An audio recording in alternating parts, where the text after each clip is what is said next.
Welcome to the Open to Hope Show in partnership with the Compassionate Friends. I'm your host, Dr. Heidi Horsley, and I'm here today with my co-host and mom, Dr. Gloria Horsley. Hi, Mom. Hi, Heidi. Well, we've got a wonderful show today because we're going to have a woman come on who's been running a TCF chapter and is also a bereaved parent. And I know for you that are listening, this is going to be a very important show because you're going to get some ideas and tips and help and support for your grieving. How do you want to introduce Barbara for us? Sure, I'd love to, Mom. As you said, today we're going to be talking about tips and support for those who grieve. And our guest is Barbara Hopkinson. Barbara is founder of A Butterfly's Journey to a New Normal and the Compassionate Friends of Greater Newburyport, Massachusetts. She lost 3 children and has led bereaved families through the journey of grief since 2003. Barbara is a certified grief recovery specialist and author of 2 books. Barbara resides north of Boston. Welcome to the show, Barbara. Hi, thank you. I'm so happy to be on and appreciate your having me on. Talk to us a little bit about your spiritual journey. Your son, Brent, died in a motorcycle accident. How long ago was that? Yeah, that was 13 and a half years ago in 2002. Wow. He was on his way to being an Army helicopter pilot. Wow. He had already passed his, he had actually come to us at the age of 15 after 1 year of local high school and was starting to, test boundaries a bit. And we were on his case, and he said, you know what, I want to be a pilot. I want to go to military high school. And after we got over that shock and said, okay, if you'll help us get you through college, because we're going to spend your college money on your high school, he said yes. Well, he ended up being 3rd Captain Chief of Staff at his high school. Wow, and got amazing. A scholarship out to Arizona State University, which was his top choice college. So he was in an Army ROTC program out there and had already passed his written aviation test. And the guys that were just doing their physical test that morning, they decided, a whole bunch of them, to go to breakfast. And somebody had a new motorcycle, and he didn't have a lot of experience.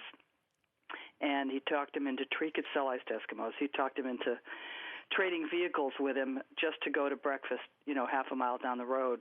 And he lost control of the motorcycle and ran it into a loading dock wall in front of the law library and catapulted him. He landed 56 feet away on his head without a helmet because the kid hadn't brought his helmet with him, even though he had promised us he would do that. And Barbara, I had chills because, here's a kid that, really knew what he wanted to do in his life. Yeah.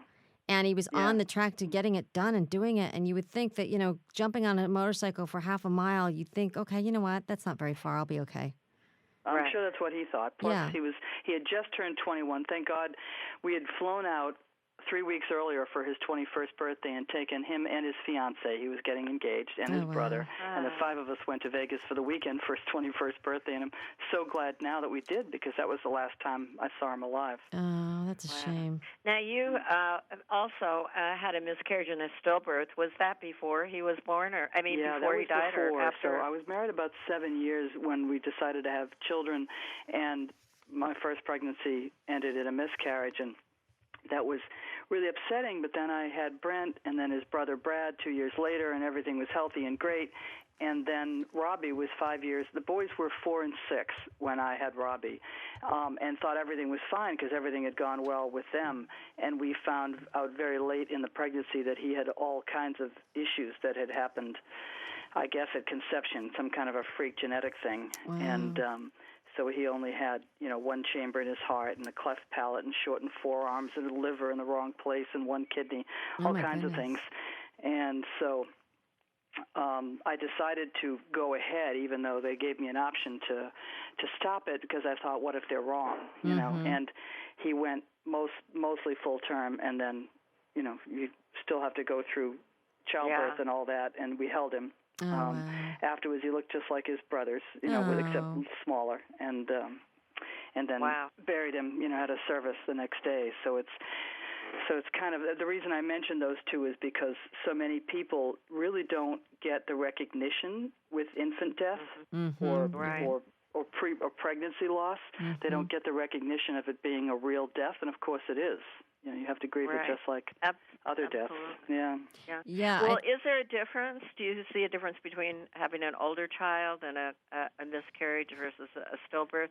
What are your thoughts about that? Do you have different advice for people? Well, I think probably a lot of what they have to do to heal is all the same kind of thing, right? It's a lot of self-care and one day at a time, and keeping an open mind to new things, and keep trying things until you find things that work for you. But it was more severe for my 21-year-old, obviously, because he was, we had a life together and were very close and strong personality. And I think with my miscarriage, I didn't realize, because it was my first child, I didn't realize how strong the bond between parents and children are, until I had children. And then immediately, with Robbie, as soon as I was pregnant, the bond is just as strong as it is later, because you know what it's like to raise children. But I wouldn't minimize any of it, right? It's, you have a connection once you know that someone is growing inside of you.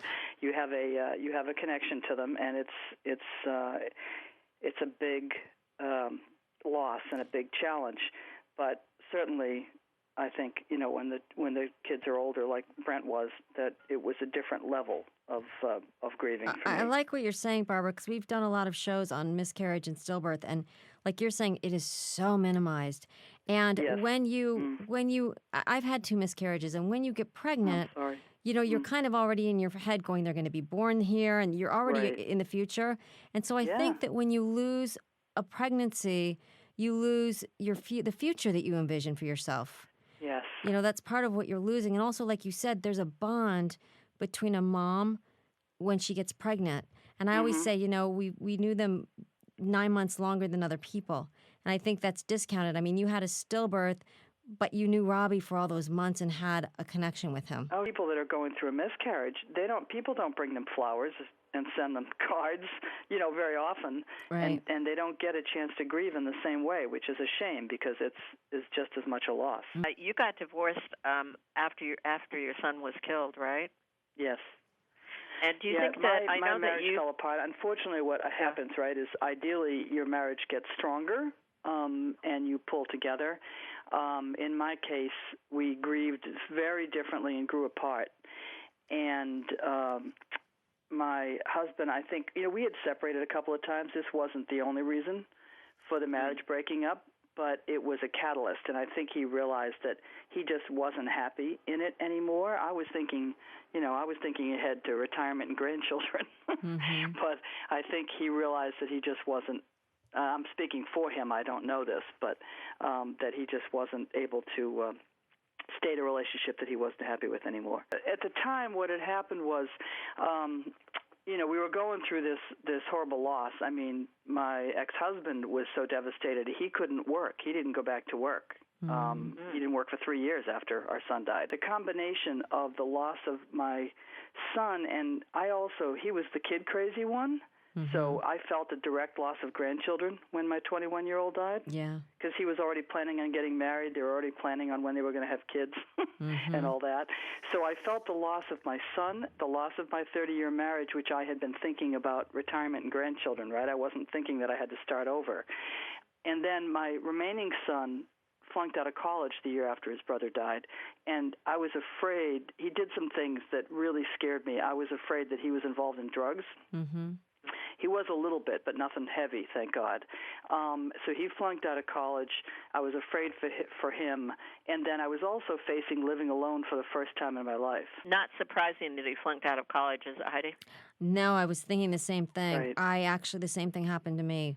When my brother died, I had to leave school. I basically had a 1-7. It was like, okay, you're either leaving or you're getting kicked out. It is impossible to concentrate. And I always say, a lot of times adults have the option to scale back in their lives, and sometimes kids and college students don't. You can't read a book. You can't concentrate. You're living in this world that's been turned upside down. So for me, the only option was to drop out of school and, go work for 2.5 years and figure out what I was going to do with the rest of my life without my brother in it. Yeah, no, that's great.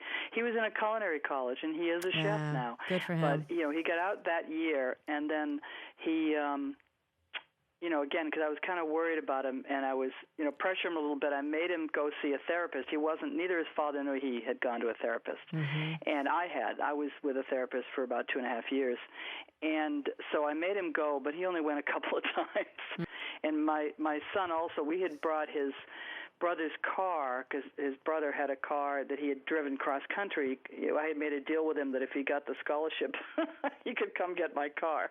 So he did and drove it cross-country, but then we couldn't just leave it. So we had it shipped back, and my younger son, Brad, took it to college, and it got broken into and stolen and totally stripped. Wow. With nothing left, no engine, nothing. And so that was another blow for him. If somebody had violated his brother's car, you know. So Barbara, I'm wondering, you've had all these losses and all this adversity, and I know that you are certified in you're a grief recovery specialist.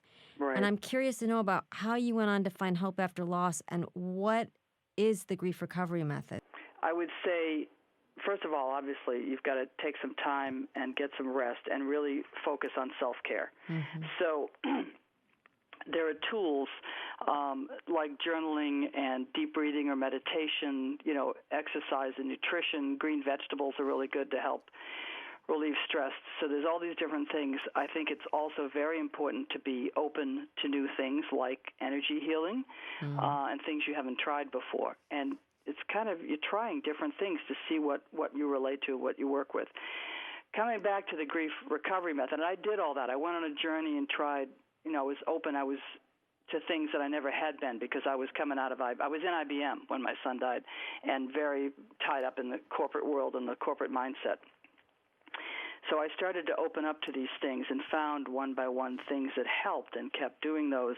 And then later on, I found the grief recovery method, which has been used internationally for 28 years by the Grief Recovery Institute. And so I became certified in that. So after I started the chapter and had been working with the support chapter in Massachusetts for Compassionate Friends, then I decided that I wanted to do more, and I wrote the 2 books. And then I was looking for, you know, I wasn't going to come back. I didn't want to be a therapist, but I wanted to somehow get, you know, a valid certification that in a method that would help. And the thing that's different about the grief recovery method is it's action-based. Mm-hmm. So it's supplemental to, you know, support groups are great in talking about your loss. But what this does is the grief recovery method gives you, it's got a book, it's got homework, it's got tools, and you actually go through and do a loss history graph. You identify undelivered communications and short-term energy-relieving behaviors. And then you do a relationship graph with one person and further define those undelivered communications, which might be apologies, or it might be forgiveness, or it might be other emotional statements.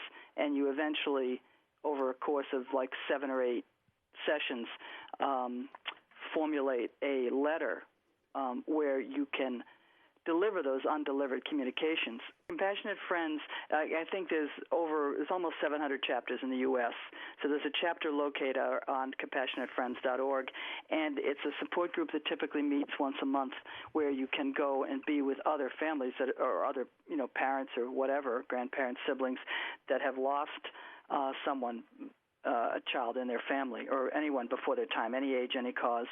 And that's very helpful for people. And, you know, they do things like an annual candle-lighting ceremony. The website, again, is abutterfliesjourney.org, FLYS.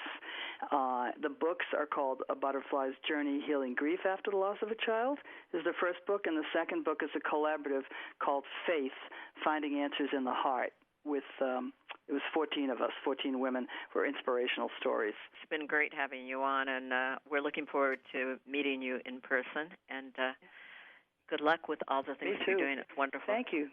Thank you, Barbara. You're an inspiration to everybody out there that's had a loss. We want to tell you that it is there for you in the future if you're feeling really down and low right now.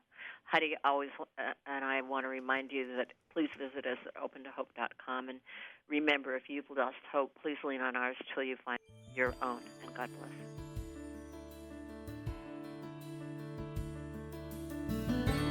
You've been listening to Open to Hope Radio, hosted by Drs. Gloria and Heidi Horsley. Like today's edition, all of our past programs are available on demand at opentohope.com, along with helpful articles, videos, resources, and links to help get you through the toughest time of your life. You can also follow us on Facebook and Twitter and sign up for our monthly newsletter. Again, that's opentohope.com. Check it out today. Then be sure to stop by next Thursday at 9 a.m. Pacific Time when we'll be posting another edition of Open to Hope Radio. Remember, others have been where you are. They made it through, and you can too, as long as you're open to hope.